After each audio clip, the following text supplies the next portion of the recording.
Alassane Ouattara le véritable problème. Ses arguments fictifs et les mensonges d'une candidature suicidaire pour la sous-région ouest-africaine.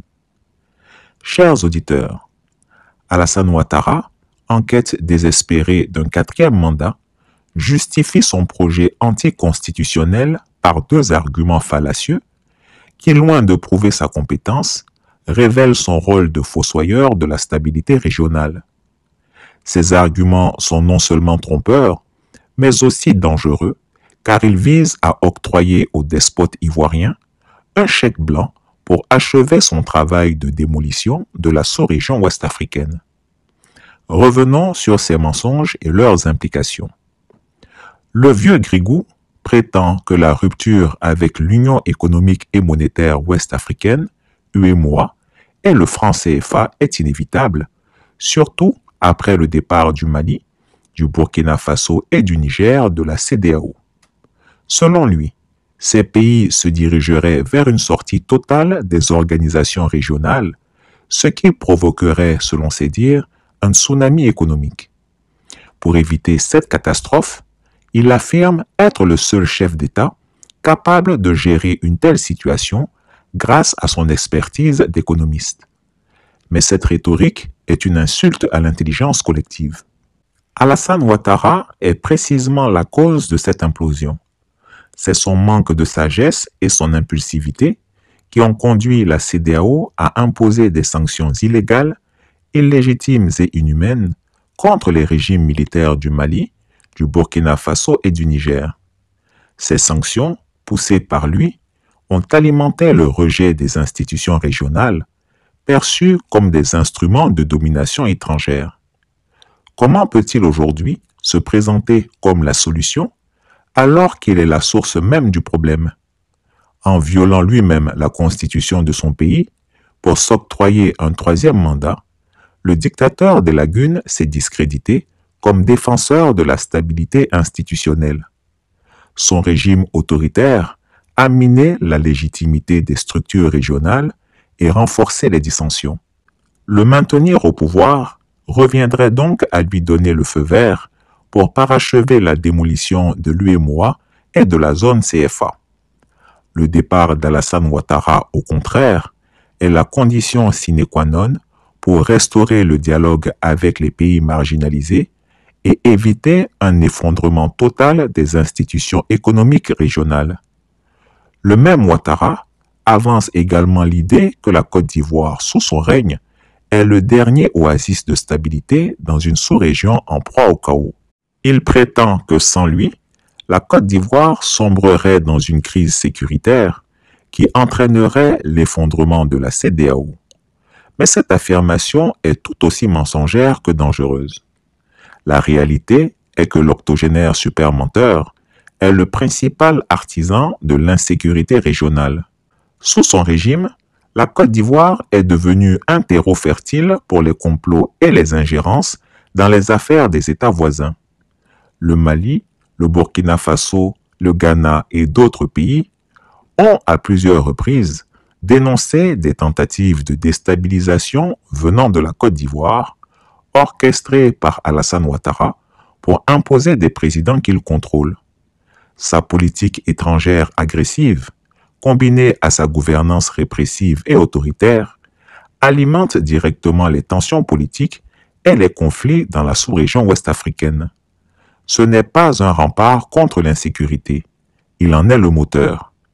Il est donc impératif de comprendre que maintenir Alassane Ouattara au pouvoir serait un acte de sabotage collectif pour la sous-région. C'est à cause de lui que la CEDEAO a implosé.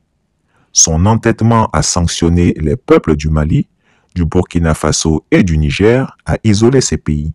C'est à cause d'Alassane Ouattara que l'UEMOA et le franc CFA sont en péril. Sa gouvernance autoritaire et sa quête insatiable de pouvoir ont miné la confiance dans ces institutions. Je voulais vous dire une chose, j'ai entendu beaucoup de déclarations sur le franc CFA. Oui. Je tiens à faire cette déclaration qui est importante. Voyez-vous, je ne veux pas faire preuve de manque d'humilité, mais moi j'ai été directeur des études de la Banque centrale de l'Afrique de l'Ouest qui aimait le franc CFA. J'ai été vice-gouverneur, j'ai été gouverneur de la BCEAO, j'ai été directeur général adjoint du Fonds monétaire international. Alors, je crois qu'il faut que ces débats cessent. Des gens en parlent sans savoir de quoi ils parlent. Le franc CFA est notre monnaie. C'est la monnaie des pays qui l'ont librement consenti et qui l'ont mise en place de manière souveraine.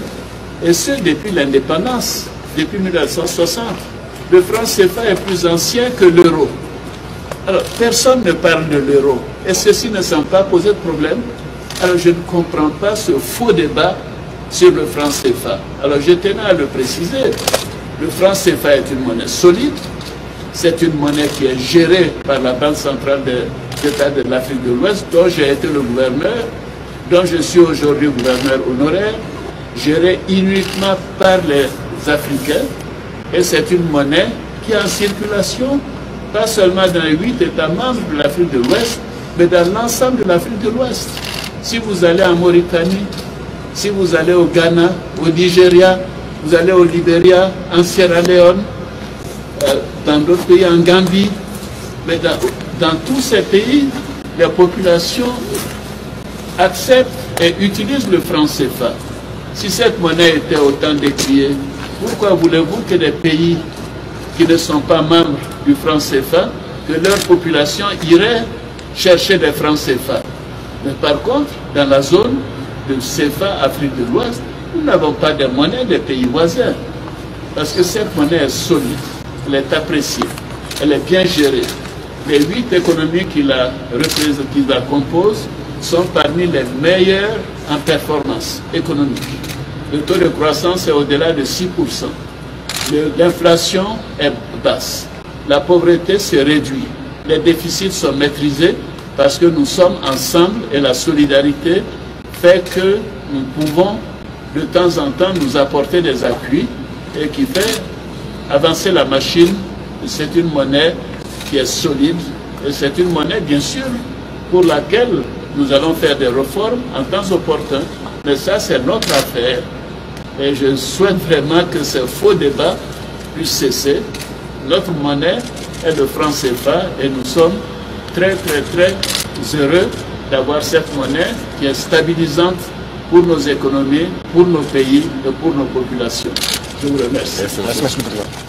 Va-t-on réellement accorder au vieux Grigou un 4e mandat illégal et illégitime pour qu'il termine son travail de démolition?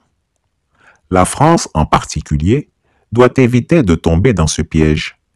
Soutenir Alassane Ouattara serait une erreur stratégique fatale qui précipiterait l'effondrement des institutions régionales au détriment de ses propres intérêts en Afrique de l'Ouest. Conclusion, un choix clair pour l'avenir.